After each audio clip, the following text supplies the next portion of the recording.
Gimana caranya biar kamu bisa lebih dekat sama Allah? Analoginya Laila Majnun lagi saya ambil. Jadi satu ketika Majnun ini ingin ketemu Laila, maka dia naik onta betina. Sayangnya onta betina ini ontanya baru saja melahirkan. Jadi masih sayang-sayangnya sama anak onta. Akhirnya ontanya itu maju sebentar, tapi mundur lagi karena anaknya siapa yang nungguin. Maju lagi, mundur lagi. Akhirnya Majnun gak nyampe rumahnya Laila. Harusnya 3 hari nyampe, ini bisa berbulan-bulan. Akhirnya Majnun sadar, wah yang keliru aku ternyata.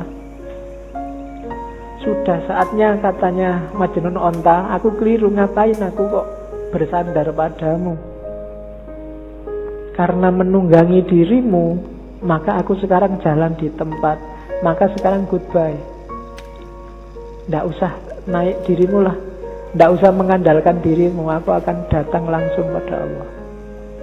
Saat itu ceritanya Majnun langsung loncat dari onta dan jatuh, kakinya patah.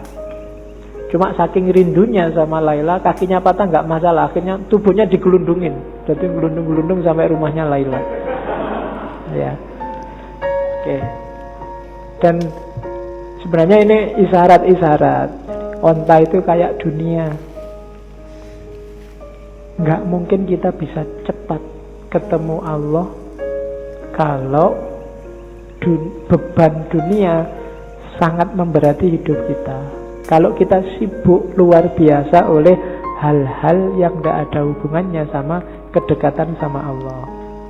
Jalannya cuma 2. Semua yang di sekelilingmu kamu ajak mendekat ke Allah, atau kamu tinggal. Jadi kalau enggak, kamu enggak akan nyampe-nyampe ke Allah. Kamu punya pacar, ini dia jadi penghalangmu untuk dekat terus sama Allah. Alternatifnya 2, ajak dia untuk bareng-bareng mendekat ke Allah atau tinggal. Nyari lagi susah Pak. Ya, itu berarti dunia menghambatmu. Mungkin nilai, mungkin pekerjaan, mungkin kuliah, mungkin apalagi target-targetmu yang lain. Ini bebanmu. Semakin banyak bebanmu, semakin lambat kamu sampai pada Allah. Kecuali semua beban ini kamu ajak juga mendekat ke Allah. Kalau tidak, buanglah. Kok kuliah bikin kamu tidak setia lagi sama imanmu, bikin kamu tiap hari curang, tiap hari maksiat, misalnya gara-gara kuliah. Entah dari sisi apanya. Alternatifnya 2, ilahikan kuliahmu atau tinggallah kuliahmu.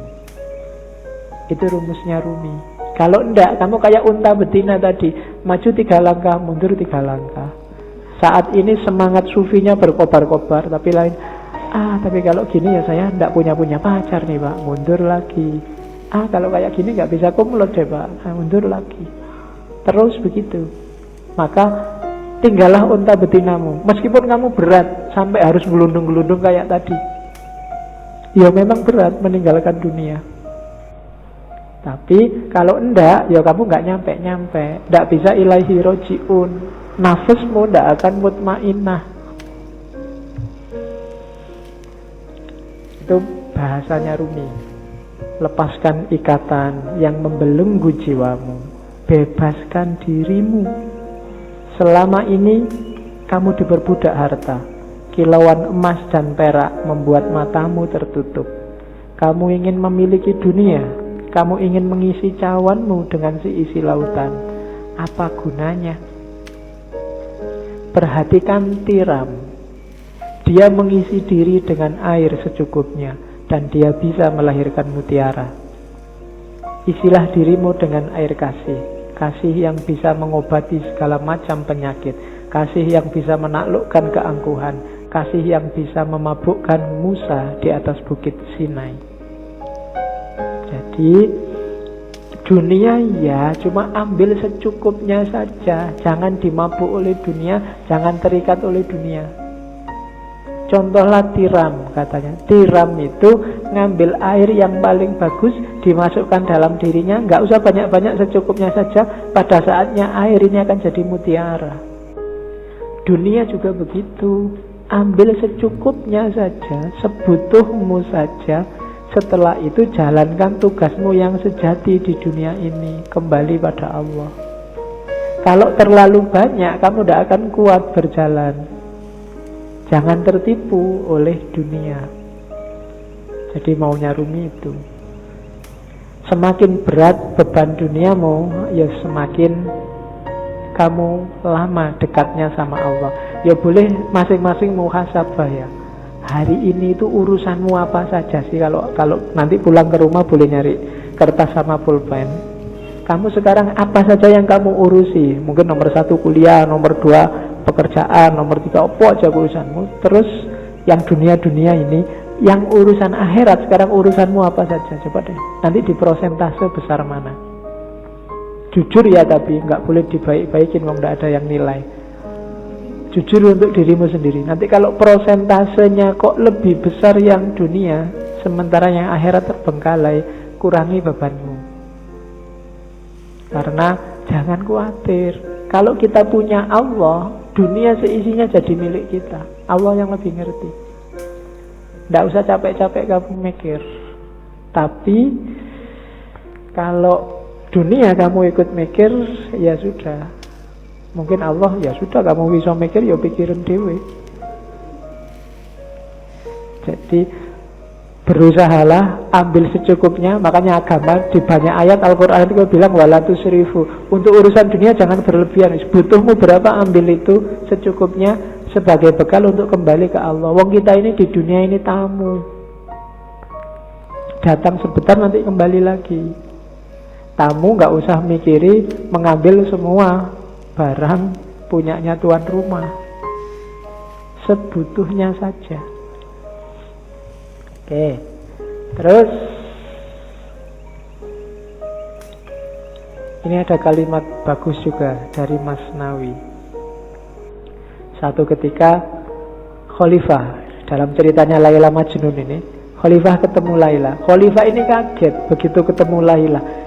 Ini Laila ini wajahnya cuma gini aja loh ya. Cakep banget juga enggak ya, perasaan biasa-biasa aja. Yang lebih cakep banyak dibandingkan Laila. Kok Qais Al-Majnun, nama aslinya Majnun dan Qais, bisa tergila-gila begitu ya? Terus dia tanya Laila, Khalifah ini tanya, Laila, Qais kok menjadi gila karena kamu? Tidak masuk akal. Apa sih yang dilihat dalam dirimu sehingga ia tergila-gila? Kamu kan bukan wanita yang sangat cantik. Banyak yang lain yang secantik kamu, bahkan melebihimu. Laila menjawab, yang dia lihat tidak terlihat olehmu karena kamu bukan Majnun. Ini yang saya maksud rasa.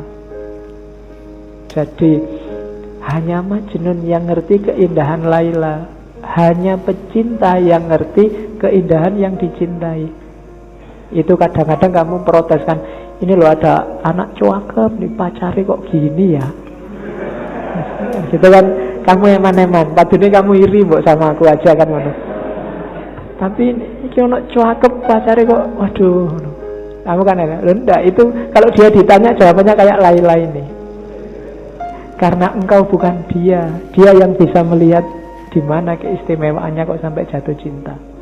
Loh, kalau orang pikirannya standar, semua yang cakep, semua menganggap cakep, yang jelek semua menganggap jelek, ya yang jelek tidak akan laku. Hanya cakep saja yang laku. Tapi orang melihat yang dicintai dengan perspektifnya sendiri. Karena kamu bukan Majnun. Hanya pecinta yang ngerti indahnya di mana yang dicintai itu. Nah, itu jawabannya Laila. Maka maksudnya Rumi apa? Kalau kamu ingin ngerti indahnya cinta pada Allah, ya cintailah Allah. Kalau enggak, ya enggak. Kalau kamu masih sibuk dengan teori, sibuk membantah, ya enggak bisa, itu harusnya begini, ya enggak bisa, ya wis, kamu enggak akan ngalami indahnya. Jatuh cintalah sama Allah, nanti kamu akan ngerti. Sama kayak jawabannya Laila, karena kamu bukan Majnun. Kalau kamu Majnun, kamu ngerti di mana indahku. Karena kamu bukan Majnun, ya kamu tidak ngerti.